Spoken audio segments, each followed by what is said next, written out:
Hi, my name's Phil. I like talking about politics, and in this video I like to discuss not so much the general reaction to Lee Anderson's sweary tirade about asylum seekers at the start of the week, but Lee Anderson's reaction, because it is instructive in understanding why he did it. But first, if you'd like to be notified of daily news and politics, please subscribe to the channel. So, Lee Anderson, sad again.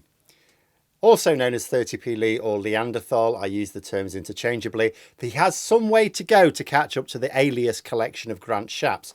He did the only thing he knows how to do at the start of the week, saying something obnoxious with the aim of stoking hatred and dividing the public against each other to distract from Tory mismanagement.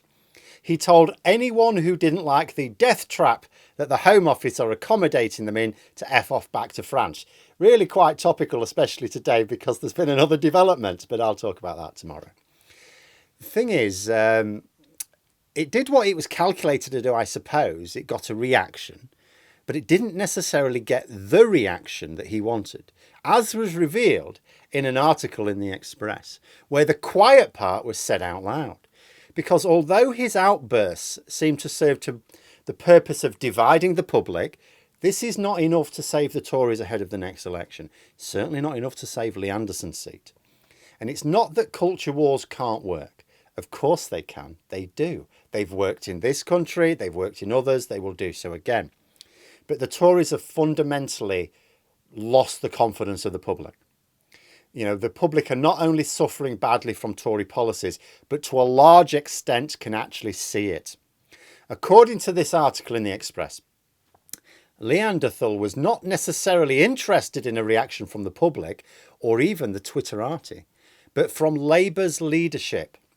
The headline of the article, Lee Anderson mocks Starmer for silence over demands illegal migrants F off to France. Outspoken Tory MP Lee Anderson has questioned why the Labour frontbench has been silent on his comments. And that's it, isn't it? He's upset because Starmer is not paying any attention to him. He's like a child on the edge of a swimming pool, wanting their parents to watch what in their mind will be a dive of Tom Daley levels. Look at me, Daddy Starmer. Look what I'm doing. His annoyance that Starmer's not interested is telling. It reveals that the reaction he actually wanted to draw was from the Labour leader. But why? With anything Anderson does, of course, it's safe to assume, I think, that it is for his own personal benefit, not the party's. After all, he only joined the Conservative Party when he was about to get kicked out of Labour for being a bell end. If he was interested in the fortunes of his adoptive party, why didn't he, for example, as deputy chair of the party, wear out some shoe leather campaigning as the actual chair, Greg Hans, did in the recent local and by-elections? Why was he spending so much time promoting his GB News show rather than his party's, credentials, basically? Because he's only interested in his own fortunes. He's only interested in Tory party fortunes as far as it might help him retain his seat, and if it won't, he's not interested. Because that's the thing to ask as well. Which fortune is he focused on right now? Because he's got two. The first is political. He's an MP, and I'm sure would like to remain an MP. In reality, he has about as much chance of winning a seat at the next election as I do, and I'm not going to be a candidate. But he could still have his eye on the long game. Lose his seat, move to the south to be nearer to the studios for the GB News gig. Wouldn't look suspicious. If he still has it then, by the way. And by pure coincidence, move to a constituencies that the Tories have just lost in the election, but will almost certainly flip back to them at the following election. Now, if he can persuade the locals to nominate him as their candidate, absolutely has a route back to Parliament. And this could be part of that. It could be a way of him saying, oh, I get under Starmer's skin, I'm really good. You want me, you need me in Parliament. I wind him up. It's like Alex Ferguson winding up Kevin Keegan. I get under his skin. That might be why he's so mad that Starmer's ignoring him, because it's like we can't say that if Starmer pays him no attention. The second interest is, of course, broadcasting. His GB News show is failing. But if he thinks he can rescue the ratings by being even more obnoxious and above all louder, then that might also explain his recent outburst. He said what he said, not because it came naturally to him, but because he wanted the spotlight on him. The use of the F-bomb was calculated.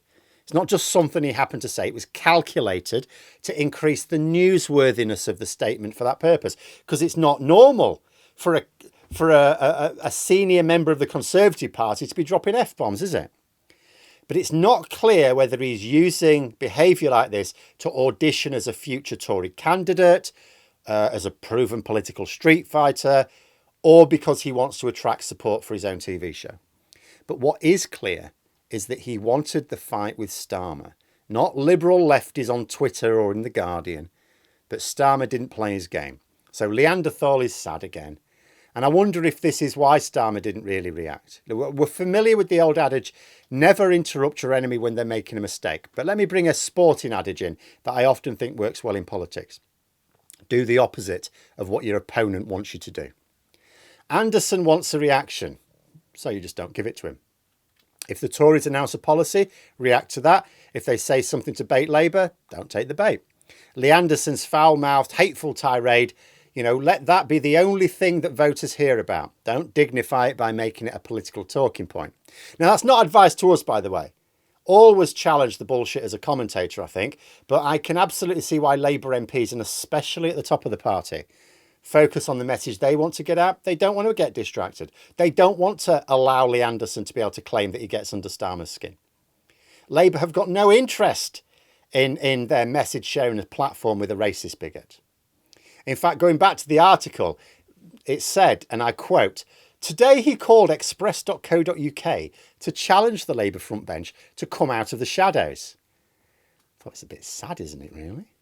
He didn't get the reaction he wanted, at least not from the quarter he wanted it. So now he's begging others to try and get that reaction from him. He's gone crying to the Express, "Daddy Starmer wouldn't talk to me. Can you make him talk to me?" Absolutely tragic, isn't it? Also, he can make himself look important, maybe useful to a future Conservative Party. And I don't know, as I say, who he wants to be useful to. Is it Tory colleagues? Is it the Tory members who might need to nominate him in a safe seat? Or is it just followers in a bid to increase his viewing numbers? Tragic. But then we have to keep remembering that if we're going to have evil people in positions of influence, it is better that they be incompetent at least. Stupid evil doesn't do half as much damage as clever evil, and quite a lot of the damage they do is to themselves. Case in point, as I say, their latest embarrassment with their new death barge idea. But that is for tomorrow. Oh, as well as maybe Labour Social. So if you're watching this just after it's been published, Labour Social, Friday, 9 p.m. I shall be on that tonight. If you're interested. But anyway, there we are. Those are my thoughts. Let me know yours in the comments below. Hope you found the video interesting. If you did, please click the like button. And if you'd like to support the channel further, the join button for memberships. And until next time, I'll see you later.